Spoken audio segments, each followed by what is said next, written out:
reprioritize in our life and make friendship a priority, which you mention in the book, and go from commercial value in relationships to an inherent value. I know I've kind of bridged different chapters of your book there, but how do we go about that? There's a lot, and it's hard for me to summarize all that because you're right. Each of those topics has its own chapter. I think you have to model this. Like if we're speaking to church leaders, you have to model this. Like,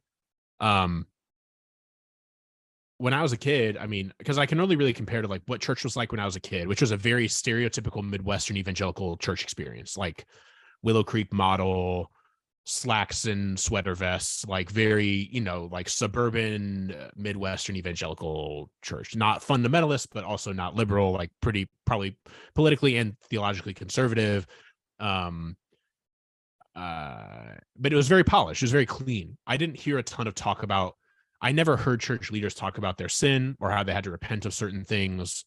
I remember being taught that we should do that, but I didn't really see it like modeled. Now I could be mistaken, but I everyone seemed to kind of have it together. There wasn't a lot of mess, and I think as a church leader, again, having led in student ministry, I've been leading a student ministry since I was a high schooler in a few different church contexts, and being in a church where it is very much not the case where everything is polished and messiness is very apparent.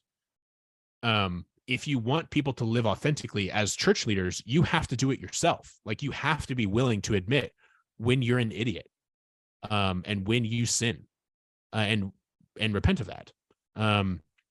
And like our pastors all the time talk about like, yeah, I really have not been good at this.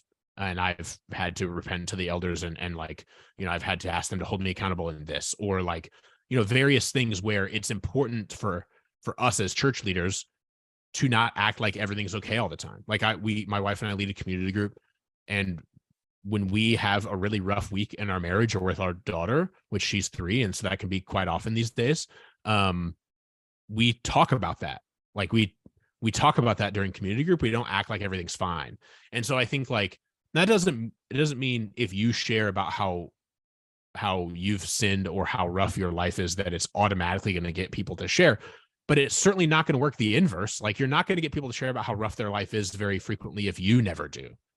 And so I think if we want authenticity and real community to be bred in our churches, we have to, as church leaders, whether you're a lay leader like me or you're a staff leader, you have to take the first step in that regard. Like people can't see you as bulletproof and perfect because otherwise they're going to feel like they need to be. And so you need to just show like you can be not perfect and a Christian, and here's what that looks like. But how do we even do that with social media? Because social media, we offer up our best self to the world. We curate that content. And if we get messy, people get nervous because this is not the avenue that you do that with. That's not necessarily the mechanism or the platform where you admit one's weakness, because then people start doing weird stuff. And you actually reference this in the book where one woman mentions her messiness, and then the pastor talks to her and she goes, "That wasn't meant for you. I don't want my online life. I don't want the people in my offline life to know what's going on in my online life." And there was this distinction that was brought out.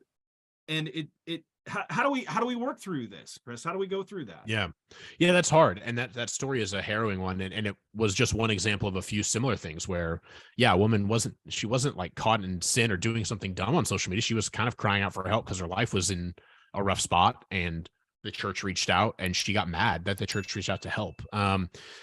She saw this distinction between, she kind of saw online life as a totally separate plane of existence from her offline life. And it was really eye-opening to them. And to me, I hadn't heard such a clear example of that. I think we see fruit of that a lot, where people act like totally different people online versus offline, but I never heard somebody just so explicitly say that.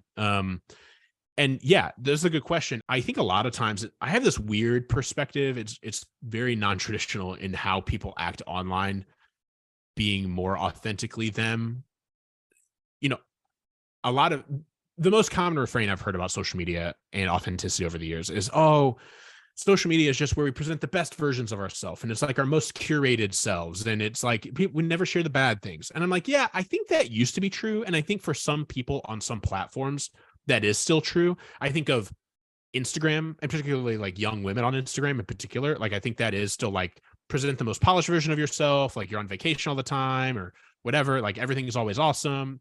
And I think among a certain demographic and a certain platform, that is still the case. However, I think a lot of people are more unhinged and authentically themselves on social media than they are when they show up to church on Sunday.